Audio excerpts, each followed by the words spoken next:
Hi, I'm Natasha Marchewka, And I'm Kim Wilson. and this is Speechless.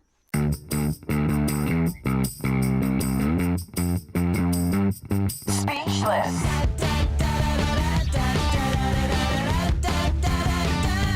Speechless. Welcome to our behind the scenes take on real life in VO, where we share our stories, our resources, and our unsolicited opinions. And today we have somebody so special. She is near and dear to my heart, and I bug Natasha about her all the time. She will be your best friend in about the end of 20 minutes when this interview is over. Her name is Dana Powers. And in the world of voiceover, if you haven't heard of her, you should hear of her. Hey, Speechless fans, this is Tracy Lindley, and I just wanted to tell you about my course real quick. It's called the VO Edge, and it is all about how to use your free LinkedIn profile to market yourself online, how to connect with amazing clients. These are people that I've been connected with since I started using it in 2015. I became the voice of realtor.com that year, and I've grown my business from 0 to 6 figures in only 5 years, and it just keeps climbing. That's with 4 kids and a crazy life. So if you have a crazy life too, and you would like to find out how to use your free LinkedIn profile to connect with the right people who make the decisions about hiring voice talent, then this course is for you. Check it out. POZOTRON is the technology busy voice talent need. It literally cut our editing time in half. Positron overlays your script to your voiceover to ensure script accuracy.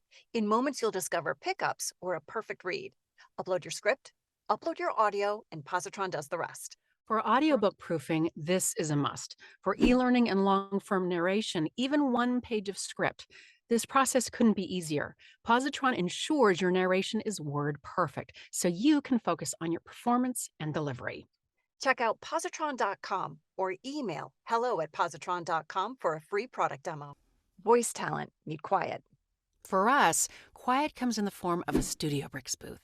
Now, we've recorded in closets, and nothing against closets, but with families and the need to raise our game, we both independently bought a STUDIOBRICKS. I love my booth because when clients see it on Zoom, they know I'm the real deal. But also, I feel more professional in it. And I like STUDIOBRICKS because it's whisper quiet in my noisy neighborhood, and also is gorgeous. Right? I have a STUDIOBRICKS 1. And I have the voiceover edition. I want that. Head over to STUDIOBRICKS.com. World-class sound isolation booths, high-quality materials, less environmental burden. Speechless is brought to you by VoiceOverView, the business tracking and management platform created by voice actors for voice actors. VoiceOverView has all the tracking metrics you need to help manage your voiceover business. Track earnings over time, invoice directly through top invoicing platforms, gain insight into your booking strengths, build and maintain relationships with top clients, and grow your business by managing prospects and leads, track expenses, tax prep, and more, all in a simple-to-use platform. Yeah, let's toast first. Whatever you guys want to Dana, do. what did you bring to the table today? Well, so I don't have any kind of like fancy cocktail or anything like that, but my husband made me a iced blueberry matcha latte. Oh my. In a fancy little mug here. Oh, So Iced I'm getting my caffeine, my little boost from that in my fruity, herbal way. nice. Mhm. Very nice. Natasha, What what about are you drinking? ladies? So I brought something that it's a healthy, but then I pimped it out. So I've shared this a lot. Oh, the yeah. Moringa Hot Chocolate with Ooh. all the protein and potassium and vitamins like crazy. But Yes. I threw in a banana and Bailey's. Oh, and a banana and Bailey's. Oh my God, look at you. It's super yummy. That's how you do it. Yep. I feel like I made this up, but then like when I tell you what's in it, then you're gonna be like, you didn't make that up. It's crushed cucumber, lemon, a little bit of simple syrup and vodka with bubbly water. Oh my God. Yum. You Yum. ladies Yeah. know how to Like- do that. Do you come up with different drinks every time? I do. Mhm. I Wow. do. She usually has beautiful artisanal things, and I throw together whatever I can find in the fridge. I'm blown away. I love it. Gorgeous. So cheers to you. Thanks for being Cheers. here. We're Yeah, so thank happy you. you're here. Kim's been dying to have you on here. I know. So finally the day has come. Yay. Yes. I know. I'm I very know. happy to be here. I know Kim and I almost accidentally just did this whole conversation, 2 days ago? Yes, when I we, know. I said, stop. Don't ask her so many questions. We had to stop ourselves. I know. So the it's true. conversation we really want to have is realities of an LAVO career and lifestyle. Let's demystify VO. Demystify, baby. Yeah, I could do demystify. that all day. And here's why. Because Natasha and I, we supplement the big wins with a lot of corporate work, and not everybody does that. So like our days are going to look like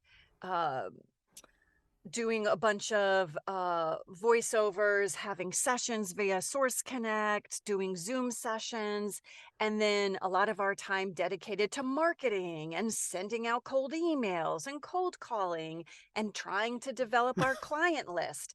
Can I just say power to you guys, because that is a 24/7 job. I know. Like that's a never punch out job. And the little bit of that I've gotten myself to do. I mean, it's so draining, the hustle of that and how much work it takes and the consistency you have to have. So first of all, just like bravo and applause, because the two of you are like, thank you. Just we got to have you on more often. Doing things that like I have never gotten myself to like have the stamina for. So I just want to say kudos again and again for that. You know what? That's a really good point that I'm going to interrupt with, because Kim and I, one of the reasons we connect so well, we really understand each other. Stamina isn't our strongest point. I don't know. Napping or just being horizontal has to happen on a regular basis. Otherwise, we just don't have it, you know. Right. I mean, that is true. And then to be nice on email, you know. Laying flat is really important. And we actually don't drink. Like, this is the only time. I know. In fact, if I went to a doctor's office, like 1 drink a week is what I put. I think they double it though, but just so you know. Okay, go ahead. But yes, they do. They think you're lying. No, I think they do. But we're not big drinkers. We go to bed early because of the stamina required both for performing and for the desk work. Yeah. So when Tell us about you. Tell us about you. When we look at you, you've made it, quote unquote. Well, in our minds, yeah, like, sure. For a lot of people, you are repped by a top agency. You Atlas. have booked. You have booked multiple national campaigns. Let me just read this. Oh, yes. You've done voice match work for actresses such as Dakota Johnson. Who's that? And Charlize Theron. What? Like, to us, you've made it. So tell us about how what does your day look like? Just go for it. Mm-hmm. Sure. Yeah. No, I mean, the first thing I think of when you ask me that question, though, is just this particular season of life of new motherhood. Mm-hmm. It's very different. You're both mothers, right? Yes. Yeah. So I'm actually more curious to ask you guys questions. How we did it. Do it. It's what I think about constantly, because I'm 7 months into this, right? I'm still relatively very early in this. So anything we talk about today, kind of like my thoughts and opinions and what my day looks like, is so drastically different than it ever was previous, right? And even in like a year's time, it's going to look very different. Now, what did my life and my day-to-day look like when I think I was like in my most hustle mode, like, you know, peak of the game and whatever, and what it looks like now? That's a little bit different. So my day right now is that Kim knows, like, I run this business with a couple of friends of mine, VO Doc. You guys have had Bill Holmes himself on here. So Bill and I and Tyler Rhodes, for anyone out there who knows Tyler, we started this business directing voiceover actors on their auditions, plus, you know, other services. I do that in the morning. I do that in the evening. And then the rest of the hours of the day currently are spent with my daughter. I pop into the booth. I do as many auditions as I can.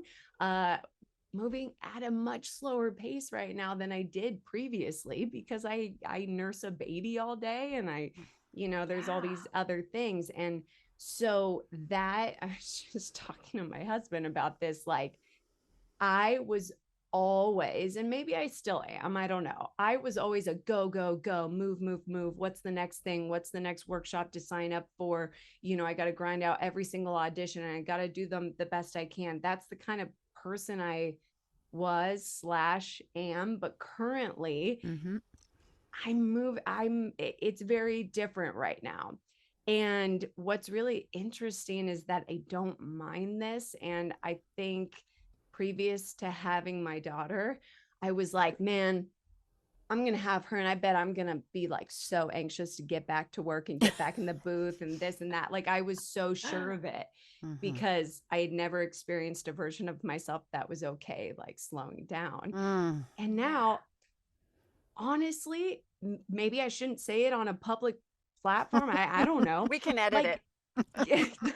Whatever, if I don't do any of my auditions, it's fine. Yeah. Like, it's fine. Nobody dies. I don't feel that like, oh my God, what opportunities did I miss? Like, it's okay because my priorities have kind of shifted. So that's why, it's really interesting to be asked certain questions that I'm sure you guys are gonna, that are gonna come up today, because I think I have a very different perspective. Now, that being said, it doesn't mean that I don't care about this career and I'm not auditioning every day, but I think the weight that those things had before has significantly shifted for me. And also being in a position where I talk to actors all day long and, their various anxieties or stressors that they have or pressures that they're putting on themselves. And Kim knows this because we have these kinds of talks all the time. Like, and this isn't just you, Kim, but different actors, like, why am I not booking this thing? Or I feel like I'm like hitting my head against the wall here and there. And we have a lot of those talks and yeah, that is me, by the way. Yeah, but it's not just you. It's, right. It's everyone. So I spend a lot of my day having those discussions with people and, how to not get so, don't put so much weight into it. It is just an audition and advertising's never going to go away.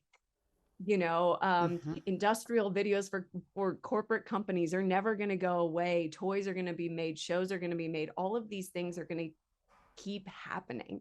So we kind of like have this like concept that if we miss an audition, we're missing that opportunity. And like, when's the next one going to happen? And what if that was the one? But guess what? Those opportunities are flowing in every day.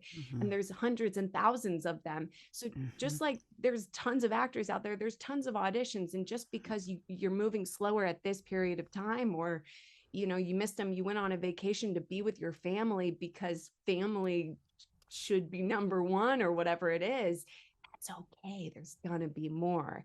And I remember so many years when I started out, I was like in the hotel room on whatever trip, under the blanket next to the bed or in the closet, freaking out my neighbors in the hotel room next to me because I'm like screaming and doing whatever video game audition. And then I've hit a point now where it's like, be on your vacation, be with your family, because there's gonna be more. So I do want to ask though, pre-baby, because I do know what that's like. I started my business when my baby was 6 to 7 months old. Oh my God. I won't pick your brain, but yes. So you're an LA voice actor and doing a lot of commercials. So were you reviving yourself throughout the day? Like, what was your day like in order to have enough everything to bring to the microphone? What time you get up?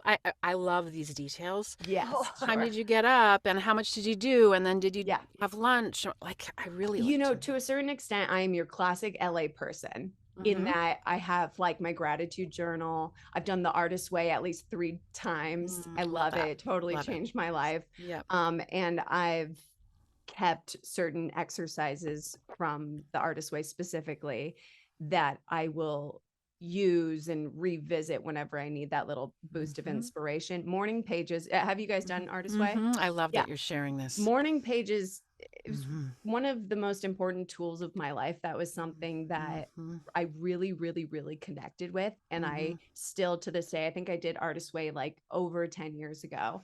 I need to share just so that people Yes. Yeah. understand. Oh, Morning yes, please. pages are journaling. I did it 26 years ago. And I remember being so excited for finding this book and Yes. telling the cab driver about it the day I got, because it drove me home from work. But morning pages is journaling, but the idea is first thing in the morning. So you just blah, blah, blah for 3 pages. Free writing. And I haven't done Don't it in pick up so the pen. long. Don't pick up the pencil. And that's what was magical to me about morning pages is, you know, I love a journal. I love journaling, but I was never good at keeping up with it because I was sort of a perfectionist. I was like, the words I write have to be beautiful and memorable. So when I revisit this journal, I'll be like, wow, how profound and all these different things, right? And I need a really beautiful pen. And now the way that I do morning pages, it looks like I'm possessed. Like I don't pick up the pen or pencil off the paper. It's like my words just connect. At least I'll just speak to myself because it's unfiltered. You're not judging it. It's a dump of your thoughts that you wake up with first thing in the morning, and you're just sort of taking them out of your head and putting them on the physical piece of paper and sort of releasing them. It's therapeutic. How 100% nice. Very Yeah. therapeutic. It's very Gets you out of your cathartic. crazy. So typical LA in the sense that, you know, I have my Palo Santo and my incense, and like if I need to burn it and cleanse the energy. Oh my in the God, I space, love you so much. I'll do that. I have my crystals that I'll hold on to and like keep in my bra during sessions. Oh my you God, know, I like love you even more. yeah, yeah. No, What? I have all of that. So when I say typical LA, sure, I lean into all of those things. Now having a child, obviously those practices somewhat fell to the wayside, but I always returned back to them. Whatever agent you're with, I feel like the flow of how your auditions are coming in is different. Atlas sends a lot of stuff. And they'll send it up until like the evening hours. So for me, I have to kind of wait until the evening when I'm done with my directing job at about 7 p.m. to then go and record my own stuff. And what's interesting with me is that I spend the day directing other actors on probably everything I have. Oh my gosh. And the same auditions. Yeah. And that's interesting in that sometimes you get lost into what your natural instincts would have done for you. So at the same time that I absolutely love directing and I love my job and I love connecting with people, you know, the little bit of a weight that it holds is that all day I'm kind of working through these things with other people and helping them make those choices that maybe were my own natural choices that I just kind of gave to them or whatever it is, you know? So by the time I get in the booth, I'm like, you know, I'm just like looking at the script like, all right, I heard 7 versions of this today at least. What am I going to do? And it's really hard to like differentiate what is my natural instinct and what was me being influenced by someone else. And I don't mean take their choices of what worked or anything like that. I just purely mean like the script isn't like new and raw to me anymore. Yeah. So yeah, that's a really interesting thing that is part of my life that wasn't part of my life in the first handful of years. Because directing and then auditioning. Auditioning was more through the day. Now and directing wasn't something I started directing 8 years ago. So previous to that, it was just like hardcore actor. I'm just an actor. I've always done a lot of theater. So I was doing a lot of theater, I was doing a lot of voiceover, and I was just completely immersed in it. And then I started this business with Bill and Tyler and started directing, and that just naturally, you know, it just changed sort of my day today in all the obvious ways. One random question. Is your partner also an actor? Well, no, we met doing theater. He would not consider himself an actor. We did meet doing theater. We went to a performing arts high school. We're high school sweethearts. And he was always the lead in all the musicals. He's incredibly talented actor, singer, dancer, musician, everything. But after high school, he didn't continue with it. Other than that, we have a production company, a group of friends. We create things and just stupid, fun stuff. I want Any to acts do and all that. of those things. That sounds amazing. But Corey, he's an editor primarily, and he works at the studio that I work out of, Bill's studio, and he engineers for all the video games. So Cool. he is somewhat immersed in this world, but no, not as an actor. But he understands your schedule. So you did a lot of high-profile commercials. Yes. And we'll do, not so high-profile commercials, but some that, Yeah. icing on the cake for our Sure. income. Did you need to supplement your VO career with Like another job? industrials? I was other a things? nanny out of college. I was a nanny for 2 different families for about 6 years. And then I sort of slowly transitioned out of that as voiceover became my primary So source of income-wise, income. you could just do commercials and that was your life. Yeah, and I've done a little bit of Amazing. everything. I would say commercials are Did what I tell you she made it or what? I've definitely done a sampling of it all. I think commercials have always been my primary area that I book in, but I have done some animation and video games and all the voice matching, all the different things. I'm like one of the rare people who enjoys commercials the most, which I don't hear people say very often. But I think what I like about commercials is the goal is to be yourself, right? Which is The hardest thing to do. done. It's yes, it's the hardest thing to do. So I'm not saying it with that that I just like have it, by no means. But with that goal in mind, I don't know, there's like a pressure taken off to me. And I think every job is different. And with character work, which I very much enjoy as well, and I've done a good amount of video games and other things, and I always have a blast doing them. There's something about a commercial that like I can walk in just kind of like, yeah, let's do this thing. Because I don't know, it's like, especially once you book it and the client just kind of wants what the client wants. The hard work was in your audition. The hard work was the audition of making it authentic and genuine and being yourself. That was the hardest part. And if you got over that hurdle to the job, then you're just like getting paid, and whatever the client wants, if it's about timing, if it's about whatever, at that point you're doing it and you're being yourself. They've already signed off on liking you. And there's something about that I find I find fun. And I really miss the days of actually going to studios. I mean, right, that was part of the fun too, was like, especially out here in LA, like it was like, oh shit, I booked a job, where are they going to send me? Oh, I hope they send me to Lime, where they're going to make me French toast before I go in. Like I miss that so much in this industry, even in my relatively short time doing it in comparison to some other people, has changed so much. Well, I can speak for both of us. We've never had French toast served to us before a session. You know what? I think they're still doing it. I think situation. For whatever lucky souls are still going over to Lime and Santa Monica, you walk in there and that chef is there who's incredible. He puts little like flowers on the French toast, makes his own syrup, and it's still there and it still exists. So you know what? You guys need to like that's the goal. List it. That's my goal. That's my new goal. That is the goal above and beyond. So, Dana, what is the most challenging thing you find? Because right now I'm like, does she have any challenges? Juggling a newborn? Yes, she does. I mean, come on. Tell us in the voiceover industry, what's hard for you?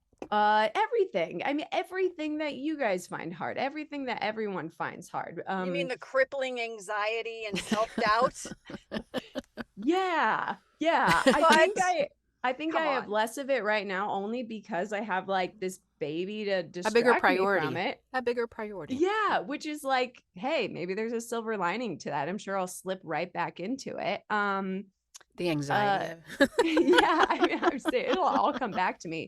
Yeah, of course. I think the challenge is always, you get in the booth, you have the script in front of you, and you're asking yourself, like, do I believe that? Was that me? Was that authentic? I mean, that's something that I think every single one of us faces every day when we get in the booth and we're looking at a script 100%. The way that these different seasons of life affect you and how you care about it shifts. I'm self-aware enough to know that I'm still young and this and that, but I also don't have that like fresh out of college pursuing this in the beginning, ignorance is bliss. I'll do whatever for free spirit anymore. And I really miss that. Yeah. I miss that girl who's like, Not what, jaded. it's a job. Oh my God, it's a job. Like I miss that magic that I think slowly demystifies as the years go on. So the challenge of like finding the joy in it, especially once the pandemic hit, and I think the industry was already going in this direction where you got to have the booth at home. You don't get to go to the fancy studio. You got to understand the tech. You got to do this and that. And it's like every time there was a new responsibility on your head, that joy kind of like was taken away just a little bit because you didn't get to just be the actor showing up, doing the audition, booking it, go to the fancy studio, treat yourself to the coffee shop after. It really changed. See, that's not our lives at all. Although Kim has a little bit of that life. She goes to a studio regularly, but I never have. So I'm very Don't make me French toast. Let's just be clear. Alan, I hope you're watching. Yeah. You make it for yourself. I think you have these incredible booths at home too. That's something that like STUDIOBRICks. Shout out to STUDIOBRICks. Oh my God. Okay, here's a question I think that's in the artist's way. So I'm going to ask you, and I don't know how old you are, but pretend, they say the 5, 10, 25-year plan. Yeah. Pretend you just turned 50. It's a whole thing, Dana, that I can't expect you to understand at the moment, but pretend you turn 50. Yes. How do you envision actually your day as a voice actor, actor, all the things you do? What would you like it to look like at 50? That's a great question. Yes. Thank you. That's a great question. I really want to know. And it's really interesting based on, I said to you guys, I've been having all these like existential thoughts this week. So I guess ultimately the answer is, I don't know, which is an interesting answer. So I will continue. The way I think about this industry and being an actor has changed so much. For so many reasons, I assume. For so many reasons. And like I said, it's been demystified in a lot of ways. I miss that self. And again, I know I'm younger, but I miss that even early 20-something self that truly would like show up. Like I would see an audition come into my inbox and I would like get that ping of joy and excitement. And now it's kind of like, oh God, I got to wade through these things of what matters. And I don't mean like, oh God, I have so many opportunities. I mean, the respect that each of these things hold, all these big companies that are paying pennies now, I feel like I just have to wade through what I think my worth is. And unfortunately, with every year, I've seen that going down. Now, so by the time I'm 50 and I'm this and that, and my life looks however it looks, I certainly hope that this kind of gets to a point where it crashes and burns and then like has a rebirth, you know, but at the moment, I don't know. What do you mean? The industry and I mean the industry. I mean, I would love to get back to all the things that I enjoyed so much in the beginning. Now, this might be a boring answer, but here's my hope. I hope to have a really nice booth at home like you guys do. I hope to book a few big commercials a year and then spend time with my family. That to me is just like, I've made it. That's me. I'm fulfilled. And I really don't need more than that. And I think up until recently, I really thought that I had to want to do cartoons and video games really badly. And I think I'm being honest with myself. I don't need to, and I don't need them. Those are the things that people go on IMDb and they look you up and they see what credits you have. So I think we hold a lot of our worth in that.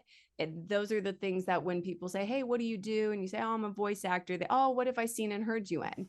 Right. Yeah. They're waiting for you to say the video game and the cartoon. Right. I don't personally get my most joy from those. I love doing them. I really do. And I have a lot of great stories and experiences from doing them and going on the back lot at Universal and all these cool career bucket list things. But personally, I think the ordinary is the extraordinary. I would love to just book some commercials to pay for things, support us, and then spend time with my family. And so when I'm at that point, that's what I hope I can still be sustaining. This is really interesting because I've thought a lot about actors in LA and New York have a very different sort of beginnings to voiceover as the rest of us across North America and the world. We're coming from very different places, but what you're saying, we meet in the middle, because I think this is something we, as someone who's done some speaking in voiceover conferences and things, the goal is to have full-time income, part-time hours. We have the same goal. Tell me more about the people that are actors and that want to do the cartoons because, they have you were telling me they have the same crippling anxieties we do, which is 100%. which like they're All of coming yeah. to you and being directed, and they're saying, oh my God, I'm never gonna book another one. Yeah. Well, something that I've certainly discovered so far, and I try to tell people and spread it, but they don't know till they know, is that the concept of the grass is always greener. I have this goal, I have this achievement, but what happens is people reach that achievement and they've already moved on to the next thing that they wanted. So they have kind of this like moment of excitement and adrenaline that very, very quickly, within hours, within 24 hours, passes, and they've already moved on to the new thing that they want. So I think a lot of actors have this, oh man, when I just hit this point, when I just do that really big cartoon, I'm going to feel like I've made it. Well, I hate to, again, demystify, but you feel really great about it for like the week, the few days leading up to that session. You do that session, it's probably about 20 minutes long. And then you go home and then ground zero again. That and is gold. Yeah, Hearing it's that. just true. And I genuinely think most people would answer that way if they're being honest. Yeah. Now that's not speaking to the very small percent. Let's say the Maurice LaMarches of the world, the Bob Bergens, the like top, let's say top animated folks out there.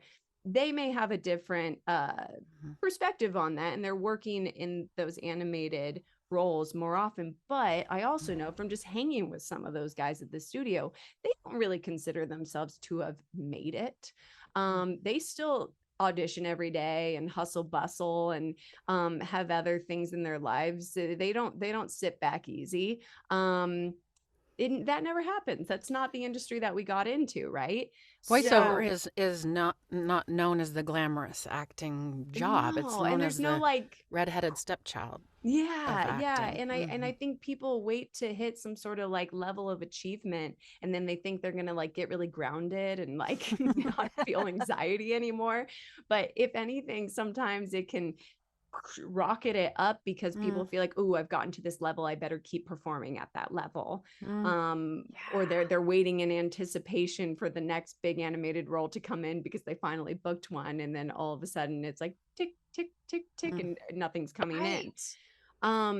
So I don't know, I'm a firm believer in you got to have the other things in life that are like giving you joy and fulfillment, because when you put all of that weight on your auditions and your career and what it looks like, the joy very quickly slips away from those things. And that added pressure and anxiety is always infused in the background of your reads. Where, we all know that like when somebody steps in the booth or does an audition and they're kind of like, they don't really care, they kind of just have this And like, they book it. whatever happens, they book it. Right. Yeah.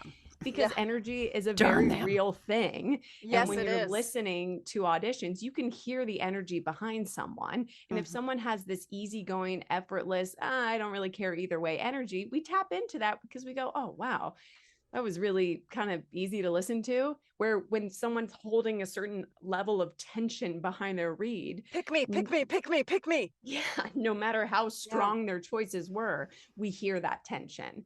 So I think the greatest gift we can give ourselves as actors and performers is to have other passions and joys in our life to lessen the amount of weight that we're putting on our auditions and our work. Oh my God, Dana, I feel Sensei. like this is like part one, the beginning of do our too. interviewing you. I hope we can meet again, because we try to keep our episodes, a little 20 minutes or so. Yeah. So thank you. As that end was like, yes, no, I just saw my life flash before me. Like, Right. That's Well, It's all I'm coming happy to together. come back and talk anytime. I feel like I could just pontificate on all these things for I hours. love We this. appreciate that so Thank you. very You much. know, at the end of every show, we always have a little saying.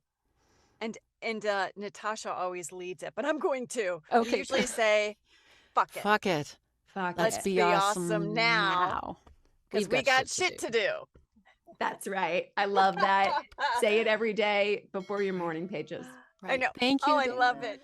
This episode of Speechless is brought to you by